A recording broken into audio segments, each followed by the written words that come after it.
Hello, I'm Todd from the Erie Art Museum, and I'm back with another round of Meet the Artists.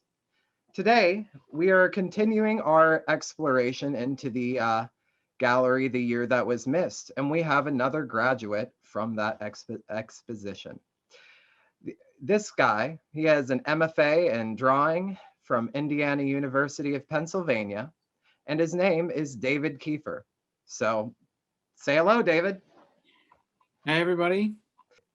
So why don't you give us a little background to yourself? Tell us a little about yourself.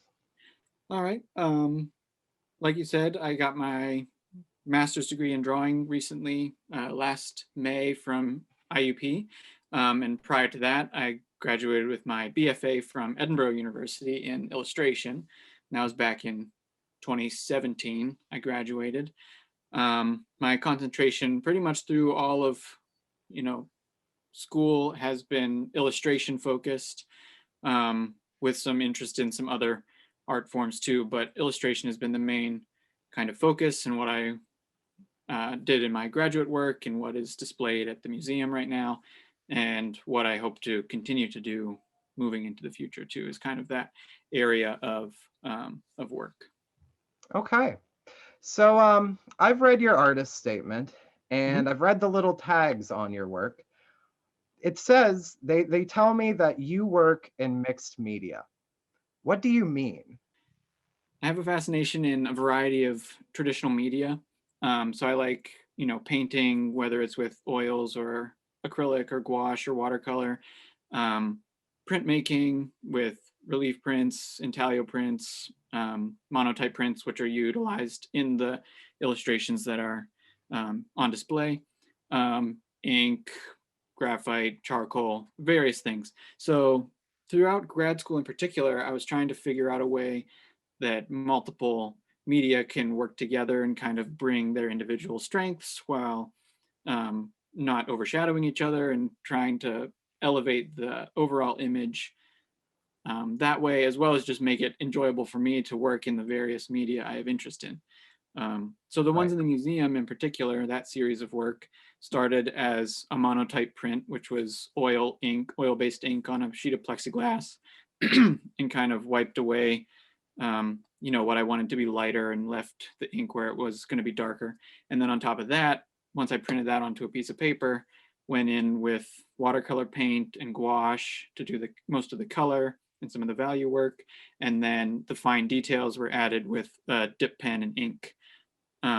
So layering Hmm. those different medias on top of each other kind of, I felt kind of created some things to help me, as well as kind of the final product, has kind of the vibrancy with some of the, textural things brought from some of the various media that are kind of in it. Now that we kind of talked about what exactly mixed media means to you, what other are you involved in any other forms of art? Over the past couple of years, I've had opportunity to work in various um, kinds of media, and then that's kind of what brought me to the kind of mixed media process that I used for the illustrations that are in the museum right now.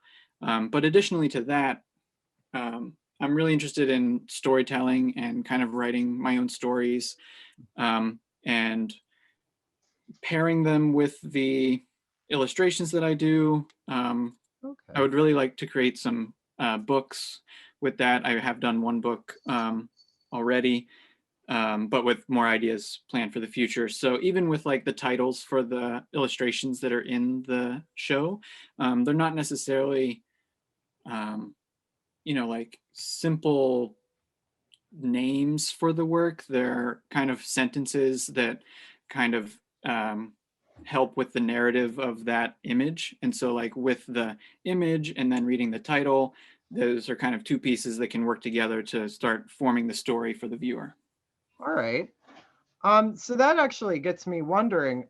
I mean, I know that the linkage between narrative storytelling and illustration is a deep and historic one, but Mhm. what exactly brought you to that kind of touch point between the two pretty much completely different art forms? I've always been interested in art, and I've always been interested in reading, and like books and storytelling in its various forms. So even going into undergrad, I know I wanted to do art of some kind, but wasn't really sure, how that would exactly look coming out of school. But then I found illustration, and kind of this light bulb went off of, oh, this is an area of art that, is kind of a specific but also broad area, because illustrations kind of serve a specific function, um, and like communicate something, and illustration in particular, when it comes to books and children's books, help kind of guide the story in a way that the words can't, and they each kind of play off each other. And so like the words give you some of the pieces, the images give you other pieces. And so from there, kind of realizing, this interest in both the visual and written story, kind of both kind of accelerated my interest in illustration, and that a story can be told with an image. But also the written words that you could pair with that are something that, is an additional kind of exploration in storytelling, and what that can do for the reader, viewer, that sort of thing. So Let's kind of turn our focus to the reason you're actually here. You're currently a part of an exhibit at the Erie Art Museum called The Year That Was Missed. mhm. And why don't you tell us a little bit about the series that you have on display? So the series on display is part of my thesis work at IUP. And so the title of that was The Imagined Within the Real. And so my thesis work broadly was about imagination, mainly, is kind of the focus that I've been working with all through grad school and through the present. Um, but looking more specifically at imagination when it comes to how we see the world around us, and then also looking at storytelling as this kind of thread that can connect both the imagined world and the real one, because and that kind of navigation and the overlap between the two is a really interesting point for me. So the illustrations kind of depict how the world looks through the lens of imagination, and like the things that could be possible if you looked at the world that way. And so they're all, the animals in them and the scenery and all of those are things that you would recognize as part of the natural world, but they're kind of skewed and disproportionate in ways that aren't true to life, but could be true through imagination and kind of, your own way of seeing that interaction. So they Yeah. kind of, so there's that depiction in that, and kind of built into that too, um, is the storytelling aspect, kind of this odyssey that the main character, the little boy, is going on through his world, um, and then kind of drawing on just the history of storytelling, specifically, like fairy tales and fables and bedtime stories, and just through history, the art of, telling fanciful stories. Um, there's also a level of ambiguity to the imagery, in kind of, which way is the situation leaning? Is it a amiable one, or one with potential danger? Which is something that's kind of found again through the history of telling stories. And then the other main part for me in creating it is to encourage the viewer to engage with their own imagination. I got to use my imagination in creating the work, but also some of the motivation behind it is getting the viewer, regardless of what period of life they're in, to engage with their own imagination and kind of fill in the gaps in the story for themselves. And then that becomes an individualized narrative that they kind of come up with based on what I'm showing them. Can you give us a bit of a primer on who exactly your subject is?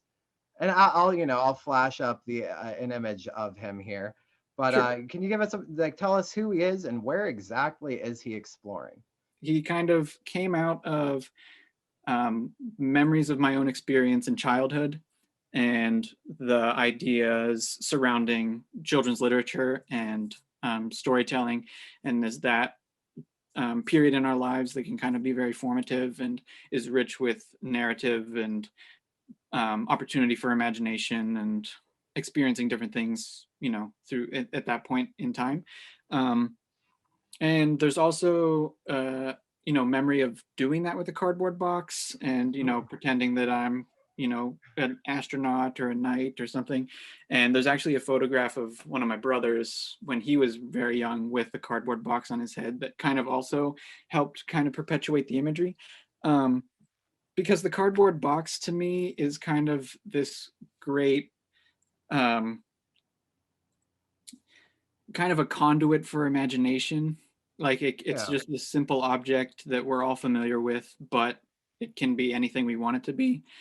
So it can be a boat or a spaceship or a knight helmet or a treasure chest or castle, whatever it is. So um, the character kind of wears one, um, kind of as a lens to see what he's seeing. And so huh, he's seeing like the world around him. He's this explorer in that space. And so his imagination is kind of unfolding in front of the viewer.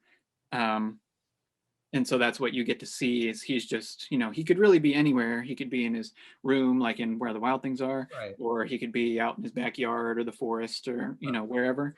Um, but another thing I like about it is that it provides him with some anonymity, and so he's not a recognizable individual. And so, from my perspective, the viewer can kind of easily place themselves where he is and explore, their own imagination and take that on, place themselves in that environment because it's not so much, oh, there's this person with a name in their experience. It's right. here's a figure that's experiencing this. What if I were in their shoes? So I think it also just kind of lends itself that way. At least that's what my intention as part of its functionality is. So why don't you tell us what the future holds for David Kiefer? Um, More illustration. I definitely want to take this series further. It's something I think I can, continue with and develop further and put him in other situations with other characters and that sort of thing. But as I mentioned earlier, I'm also interested in writing stories and illustrating those stories. And so I'm hoping that I'll have the opportunity to, write and illustrate books, whether it be my own or illustrating other people's stories. So I would really like to kind of come into that field and find opportunities to kind of present my work and create stories and help other people create stories and um, be a part of that world of art. So You've studied art in some form or another for 7 years, and yeah. I feel like your opinion on this might have some weight. So, David Okay. Kiefer, in your opinion, what is art? The first couple of things that popped into my head were one is that it's um, expression. So, regardless of what form it is in, whether it be musical or visual or um, storytelling, movie, book, whatever form it may take, I think it's a way for people to express themselves and kind of communicate something, which is actually the second thing that popped into my head when it comes to what is art. I think it's a method of communication. Um, because particularly in my own experience and kind of focused on, what I like to do, visual art and illustration um, are it's a way that we can kind of non-verbally communicate. And something that's so fascinating about a visual image is that it's not connected to one specific language. And so it can kind of span, you know, cultural boundaries and language barriers and different things and kind of be this thing that a variety of people can experience and share. So that about wraps it up. Um, I'm Todd from the Erie Art Museum. We're bringing you Meet the Artist so you can meet some of the artists. And this is David Kiefer. Why don't you tell them, remind them who you are and where they can find you? I'm David Kiefer. I'm an illustrator and storyteller. I have a website that's david-kiefer.com, and my art Instagram is the letter D .avid illustrator. So I'm on there as well, and that's where I post a lot of my work and works in progress, and some of the work that's actually in the show is on there if you want to, experience the exhibition from a distance. Yeah, those are the two main places you can find me. Awesome. Well, thank you, David, for coming on with us and chatting. Thank you for having me. All right, well, I'm Todd from the Erie Art Museum. This was Meet the Artist. See you next time.